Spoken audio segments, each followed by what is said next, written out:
What's going on, horror fanatics? I am Marcus. Welcome to I Shot 'em 6 Times YouTube horror movie channel. In this video, I'm going to be discussing the Halloween franchise, and I'm going to discuss how the upcoming TV show or next film could serve as a prequel for the Rachel Carruthers character, who we were introduced to in the fourth installment of the franchise. If you're a fan of Halloween and other horror movie related content, shoot the video a like. It helps feed the YouTube algorithm. And if you are a new viewer of the channel, shoot that subscribe button followed by the bell icon for all content updates. Alright everyone, so in the Thursday, May 8th issue of Production Weekly, we had gotten the announcement that Scream 8 was greenlit. I did a video touching on that. You guys can definitely check that video out here on the channel if you would like. But another piece of news that came from the issue that I found interesting that not too many people seem to be talking about is that it was also announced that there is an untitled Halloween project that is in the works. Now, this could easily be the Halloween TV show that Miramax is working on. We haven't gotten an official title for that project yet, or it could be a new feature-length film. 2028 marks the 50th anniversary of the original film's release, so I do expect something in regards to Halloween to be released that year. However, in regards to this upcoming untitled Halloween project that was showcased in the May 8th edition of Production Weekly, I do believe that this will be the upcoming TV series that was announced shortly after Halloween Ends was released. One thing is for certain in regards to the TV series, as it was explained by Miramax executive Mark Helwig, is that they are going back to the original film and focusing on characters who may or may not have been focused on to the level of a Laurie Strode or Dr. Loomis.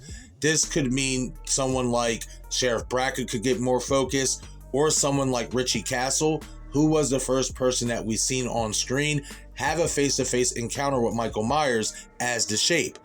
But this could also mean that creative could focus on characters who were in Haddonfield in 1978 who were just not shown on screen and introduced.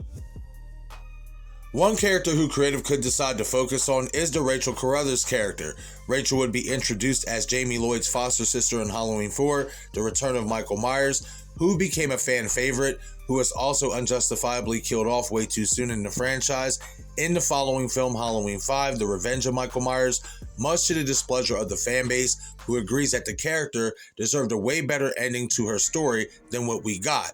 As we all know, in the original Halloween timeline before Halloween H2O came in and retconned the events after the original film, Jaime Lloyd was the daughter of Laurie Strode, who was presumed dead in a fatal car crash, leaving Jaime as the niece of Michael Myers and making her the next family member that Michael decides to hunt down after gaining knowledge of her existence.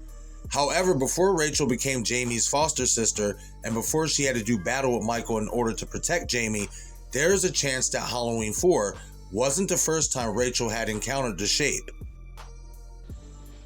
Your mother used to babysit me when I was your age. I bet you didn't know that. You're lucky. I wish you could do the same for me. As y'all just heard, if you do not recall this piece of dialogue from Halloween 4, Laurie Strode used to babysit Rachel when she was Jaime's age, which was 8 in the fourth film. And according to Rachel's character bio, though I do bring into question the accuracy of her date of birth on this bio, it states that Rachel was born in 1971, meaning that when Laurie babysat Rachel, it would have been in 1979, 1 year after Michael's killing spree began. You two okay? It's been better. What's going on? Michael Myers. Who's that? 10 years ago, Halloween. He's Jamie's uncle. Kids go away. The clip of Rachel explaining who Michael Myers is to Brady is even more proof that Rachel and her family was present in Haddonfield during the original film's killing spree. We just weren't introduced to the family at that time.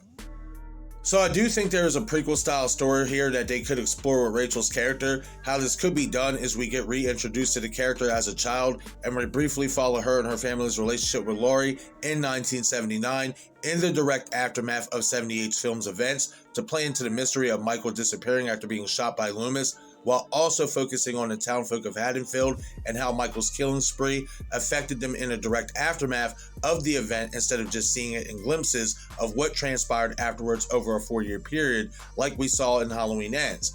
It could be written as the Carruthers could have taken Lorie in after the events of the killing spree, since it has been implied for a while now that her adopted parents and the Strodes died in a car crash after leaving the Halloween party that they attended that night.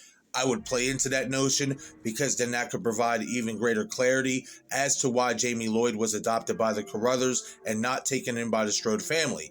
Like I had mentioned before, Miramax may want to focus on characters outside of the Laurie Strode character, but they didn't completely roll out a possibility of the character being featured in a new TV series, so this scenario is not impossible.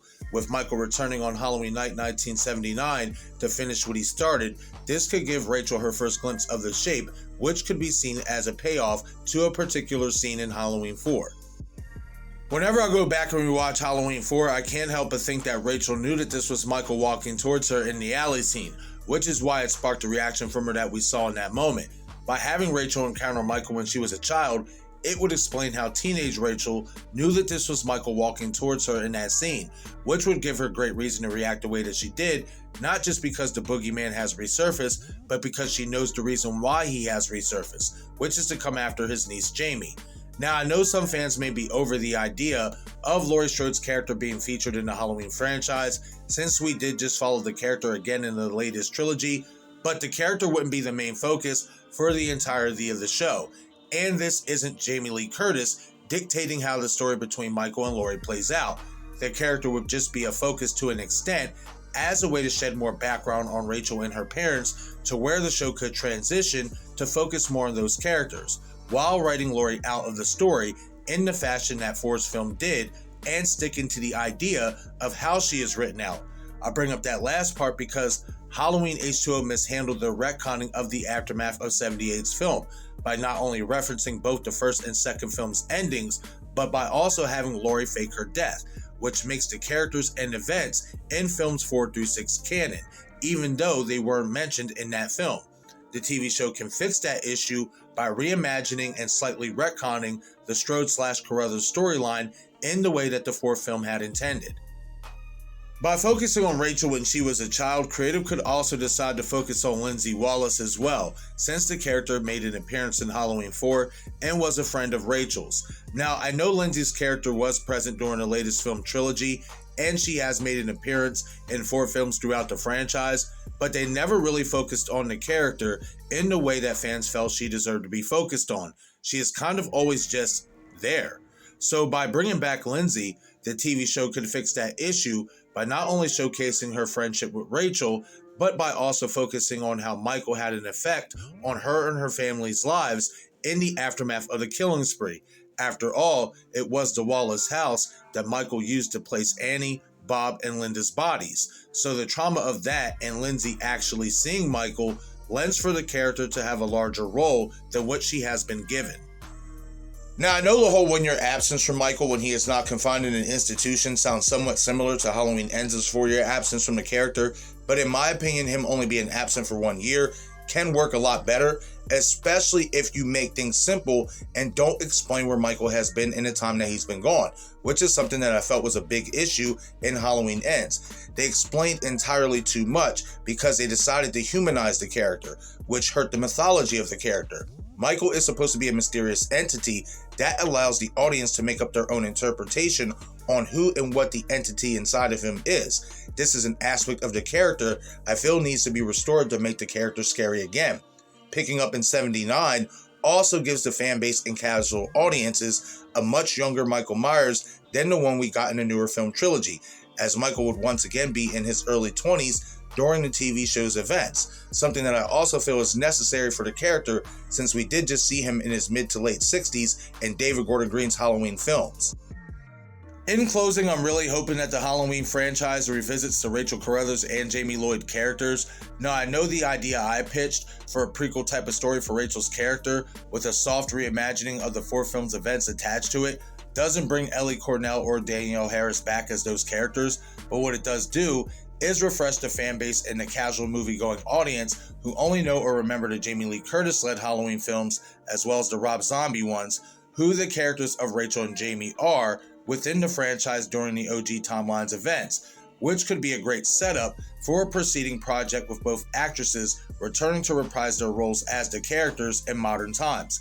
Halloween 4 director Dwight H. Little returned to the horror genre 2 years ago alongside Harris for his film Natty Knocks, and has also been quoted in saying that he wants to return to the Halloween franchise and actually pitched an idea to do a sequel to the 4 films' events for the TV show. So let's say the show's first season would do 12 episodes. In my opinion, you can have the prequel story for Rachel, her parents, and Lorie for half of that first season. Then the other half could be a soft reimagining of the 4 films' events where Rachel would be a teenager again alongside child Jaime. That would be preceded by a second season or a whole new movie where we see both Ellie and Danielle return to reprise their roles for the characters as adults. This is an idea I am not against seeing as long as everything is well written and paced correctly. But okay everyone, that is it for this Halloween TV series theory video.